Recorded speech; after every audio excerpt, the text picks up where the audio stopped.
ಹಳೆ ವೈಷಮ್ಯದ ಕಾರಣಕ್ಕೆ ಬೆಳೆದು ನಿಂತಹ ಬೆಳೆಗಳನ್ನ ಸರ್ವನಾಶ ಮಾಡಿದ್ದಾರೆ ಕಿಡಿಗೇಡಿಗಳು. ಮಂಡ್ಯದ ಕೆಆರ್ಪೇಟೆ ತಾಲೂಕಿನ ಕರೋಟಿ ಗ್ರಾಮದಲ್ಲಿ ನಡೆದಿರೋ ದುಷ್ಕೃತ್ಯ ನಾಗರಾಜು ಎಂಬುವರಿಗೆ ಸೇರಿದ ಅಡಿಕೆ ಹಾಗೂ ತೆಂಗಿನ ಸಸಿಗಳು ಇವು. ಹಳೆ ವೈಷಮ್ಯ ಇತ್ತು ಅನ್ನುವಂಥ ಕಾರಣಕ್ಕೆ ನೋಡಿ ಬೆಳೆದಿಂತಹ ಸಸಿಗಳನ್ನ ಈ ರೀತಿಯಾಗಿ ನಾಶ ಮಾಡಿದ್ದಾರೆ. ತೆಂಗು ಅಡಿಕೆ ಎರಡನ್ನೂ ಕೂಡ ನಾಶಪಡಿಸಿದ್ದಾರೆ, ಕಟ್ ಮಾಡಿ ಬಿಸಾಕಿದ್ದಾರೆ. 2 ವರ್ಷದ ಸಸಿಗಳ ಮೇಲೆ ಕಿಡಿಗಳು ಈ ರೀತಿಯಾಗಿ ಕೃತ್ಯ ಎಸಗಿದ್ದು ಪಾಪ ರೈತ ನಾಗರಾಜು ಕಂಗಾಲಾಗ್ಬಿಟ್ಟಿದ್ದಾರೆ. ಕಿಕ್ಕೇರಿ ಪೊಲೀಸ್ ಠಾಣೆಯಲ್ಲಿ ಪ್ರಕರಣ ದಾಖಲಾಗಿದೆ. ಆ ಠಾಣೆಯ ವ್ಯಾಪ್ತಿಯಲ್ಲಿ ನಡೆದಿರುವಂತಹ ಘಟನೆ ಇದು.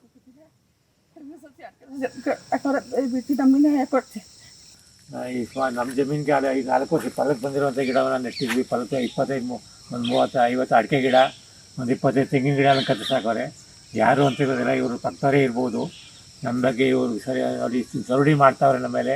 ಇವ್ರ ಬೇರೆ ಸರಿಯಾದ ಕಾನೂನು ಬಗ್ಗೆ ನಮ್ಮ ಜಮೀನಲ್ಲಿ ಪಕ್ಕದವ್ರು ಅಂತ ಗೊತ್ತಿಲ್ಲ, ಬೇರೆ ಗೊತ್ತಿಲ್ಲ. ತೆಂಗಿನ ಸಸಿ ಅಡಿಕೆ ಸಸಿ ಬಿಟ್ಟು ನಮ್ಮಿನ ಕೊಡ್ತೀವಿ.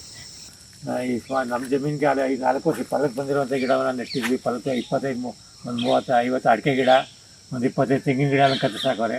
ಯಾರು ಅಂತ ಇರೋದಿಲ್ಲ, ಇವರು ಪಕ್ಕದವರೇ ಇರ್ಬೋದು.